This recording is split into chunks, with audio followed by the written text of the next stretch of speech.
wa in ahadum minal musyrikin istajaraka, kalau ada di antara orang-orang musyrik meminta jaminan keselamatan, istajaraka, meminta jaminan keamanan. Maknanya orang musyrik daripada luar datang ke tempat kaum muslimin, daripada tempat sempadan tu dah bagi tahu, aku nak masuk, mohon ada siapa beri jaminan kepada aku supaya tak ada orang kacau dan ganggu aku. Kalau ada orang Islam mengatakan aku jamin dia, maka tiada sesiapa orang Islam yang lain yang boleh mengganggu kepada si musyrik tadi. Bahkan kita digalakkan kalau ada orang hatta musyrik tu, orang kafir tadi tu, hatta dia musuh, hatta dia kafir harbi, kalau ada orang Islam yang memberikan jaminan kepadanya, maka tiada sesiapa orang lain yang boleh mengganggu si musyrik tadi di bawah jagaan jaminan keselamatan dan keamanan orang Islam. Nak cari ini undang-undang di mana dalam zaman kita sekarang? Adakah ini undang-undang dunia yang ada akan mengambil berat tentang hal sedemikian? Walaupun kita dalam hadis Nabi Muhammad SAW, beliau bersabda, katanya, Zimmatul muslimina wahidah, Zimmatul muslimina wahidatun yas'a biha adnahum, faman akhfara musliman fa'alaihi la'natullah wal malaikah wan nasi ajma'in la yuqbal minhum sarfan wala adla. Zimmatul muslimina maksudnya keamanan yang diberikan oleh orang Islam kepada orang bukan Islam, wahidatun, sahihah, sah. Siapa yang beri jaminan? Yas'a biha adnahum, walaupun yang beri jaminan itu daripada orang Islam, orang biasa, tak mesti orang kenamaan daripada orang pejabat tinggi ke, atau hatta orang biasa, hatta perempuan pun kalau beri jaminan kepada orang bukan Islam, perempuan muslimah itu berhak untuk memberikan suaka politik kepada orang bukan Islam bila mana masuk ke tempat orang Islam dengan jaminan, hatta seorang wanita daripada kalangan kaum muslimin. Kata baginda Rasulullah, barang siapa yang menodai orang yang diamankan oleh orang Islam, yakni menodai orang bukan Islam yang diamankan oleh orang Islam, diberi jaminan keselamatan oleh orang Islam, maka baginya, bagi orang yang menodai, yang menyakiti ke, membunuh ke, laknat Allah, laknat malaikat dan laknat manusia semua. Tak akan diterima ibadahnya, yang wajib apatah lagi yang sunnah. Apa dosanya? Melanggar keamanan yang diberikan oleh orang Islam kepada orang bukan Islam. Ayo, mau cari rahmat di mana sistem yang boleh memberikan sebegitu nilai kemanusiaannya yang diberikan, dan bagaimana sistem ini menjadi undang-undang agama Islam itu sendiri dalam wahyu Allah Subhanahu wa taala. Contohnya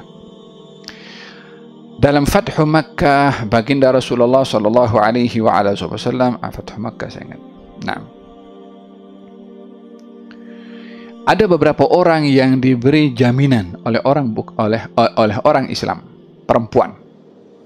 Yang dijamin lelaki. Di antaranya adalah Ummu Hani. Ummu Hani ini sepupuh kepada baginda Rasulullah, Ummu Hani binti Abi Talib, saudari Sayyidina Ali bin Abi Talib. Ketika seorang lelaki namanya Hubairah, bekas suaminya, dan beberapa kaum musyrikin datang ke rumah Ummu Hani dan meminta kepada Ummu Hani supaya diberi jaminan, yakni aku mohon kepada engkau perlindungan, aku mohon kepada engkau perlindungan. Sementara Sayyidina Ali waktu itu sedang cari orang-orang yang dia dikenal pasti sebagai orang-orang yang kena tangkap atau dihukum, dicari oleh Sayyidina Ali. Di antaranya adalah orang yang dijamin atau yang dilindungi oleh Ummu Hani. Maka Ummu Hani jumpa dengan Nabi SAW sementara Nabi sedang disikat atau rambutnya dan dicuci oleh Siti Fatimah Az-Zahra. Kemudian ditanya, siapa? Ummu Hani. Kata baginda Rasulullah, ya marhaban bi Ummi Hani. Apa hajat? Kata Ummu Hani mengatakan, "Ya Rasulullah, saya mendengar anak kepada Abu Talib," maksudnya saudaranya lah Ali bin Abi Talib, "akan membunuh orang seorang bernama Hubairah, dan saya sudah beri jaminan keamanan kepada dia." Kata baginda Rasulullah, "Ya Ummu Hani, saya beri aman kepada orang yang kau beri keamanan.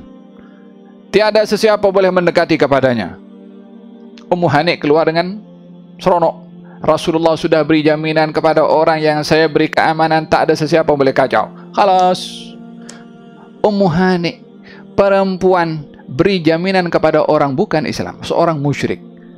Arahan datang daripada terus daripada Nabi SAW. Kaum muslimin semuanya sami'na wa ata'na. Zainab, putri baginda Rasulullah SAW, ketika memberikan jaminan kepada bekas suaminya Al-As ibn Rabi', katanya, "Saya beri jaminan kepada Al-As ibn Rabi'." Kata baginda Rasulullah, "Saya beri jaminan kepada sesiapa yang kau beri jaminan, wahai Zainab." yakni bila mana rakyat jelata seperti Zainab wala seperti Ummu Hani, satu orang memberikan perlindungan kepada orang bukan Islam, diikrar oleh pemimpin negara Rasulullah SAW, jaminannya adalah berlaku. Kalau sekarang kan mesti visa, hantar dulu orang tengah dulu, macam-macam. Dahulu setiap orang Islam boleh memberikan jaminan, boleh beri visa. Iyalah, memanglah zaman bertukaran sekarang ini pun tentunya mereka ketika memberikan jaminan, mereka bukan stupid nak bagi jaminan semua orang. Tentu mereka ambil kira orang yang beri jaminan ini orang berbahaya atau tidak.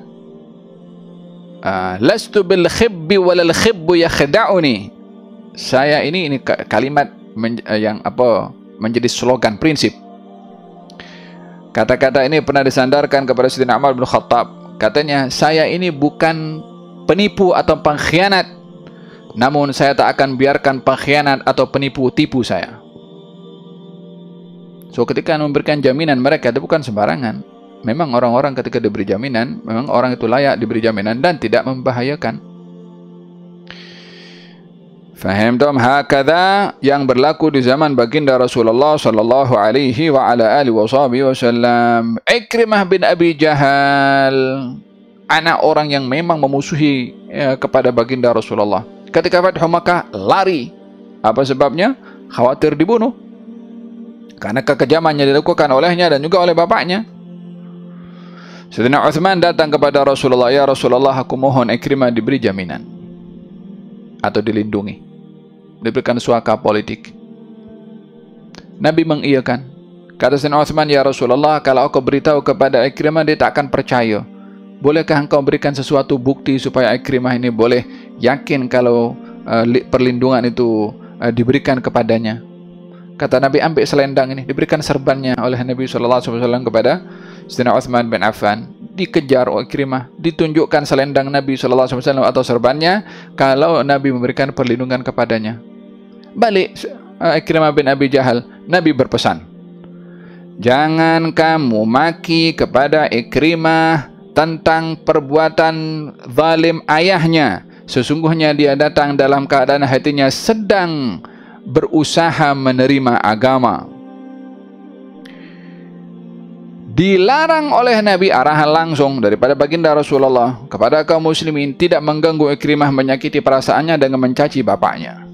Walaupun bapaknya itu banyak kali dalam Al-Quranul Karim diceritakan bagaimana kejahatannya, namun untuk menjaga perasaan anak yang sedang cenderung kepada Islam, Nabi larang untuk melakukan atau mencaci atau menyakiti perasaannya tentang ayahnya.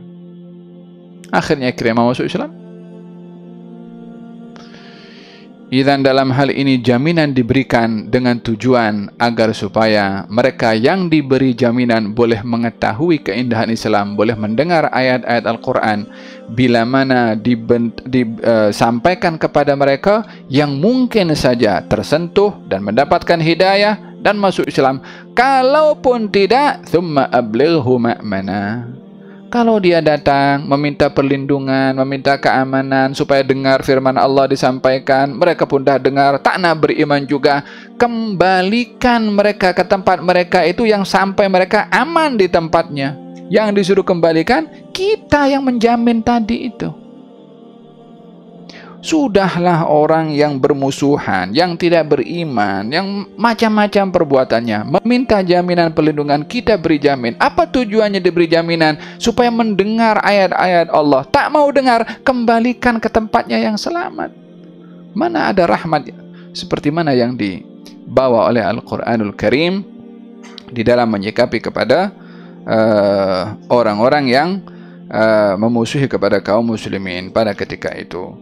Wa in ahadu minal musyrikin istajaraka, bila mana ada seorang daripada kaum musyrikin meminta perlindungan kepada engkau, yang engkau di sini Rasulullah.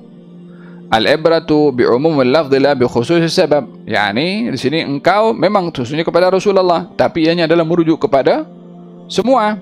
Fa ajirhu, maka beri perlindungan kepadanya. Kenapa beri perlindungan dan keamanan? Hatta yasma'a kalam Allah, supaya orang yang dilindungi tadi daripada orang bukan Islam, supaya mendengarkan ayat-ayat Allah Subhanahu wa taala.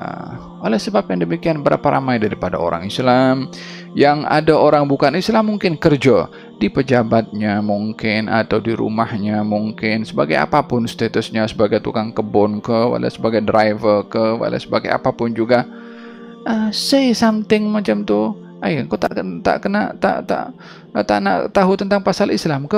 Bagilah buku, bagilah CD, bagilah sesuatu yang dia boleh mendengarkan. Ini bahagian daripada dakwah. Kita tak boleh tak pandai bercakap tentang Islam kepada orang-orang yang ada di sekeliling kita karena kita kekurangan ilmu. Panggil orang supaya bagi tahu. Beri buku kepada dia supaya dia boleh baca. Bertanya supaya kita boleh maklumkan kepadanya. Tanpa dipaksa, terpulang kepada dia. Pada akhirnya kita ini hanya boleh menyampaikan wal hidayah daripada Allah Subhanahu wa ta'ala. Dan kalau dalam keadaan bermusuhan pun juga diberi ruang untuk mempersilahkan kepada mereka kaum musyrikin, diberi jaminan keamanan, keselamatan, dilindungi supaya mendengarkan ayat-ayat Allah.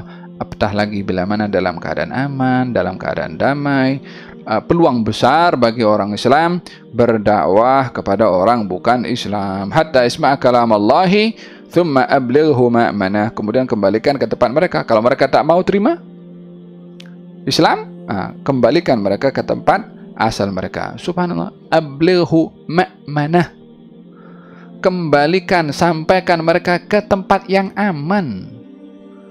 Bukan dihalau dia, aku dah ajak Islam, kau tak nak dengar, pergi sana, keluar. Dihalau, bukan macam tu. Ablighu ma'manah, sampaikan ke tempat yang dia merasa aman. Kalaupun sampai merasa aman yang dia sampai sempadan, hantarkan ke sempadan. Faham dong? Ablighu ma'manah dzalika bi annahum qaumun la ya'lamun. Sebabnya mereka itu adalah kaum yang tidak mengetahui, yang tidak mengetahui diberitahu. Orang-orang yang musyrik yang tidak mengetahui tentang Islam diberitahu tentang Islam. Mereka orang-orang yang salah faham tentang Islam diberitahu salah faham mereka, diberikan klarifikasi. Faham tom?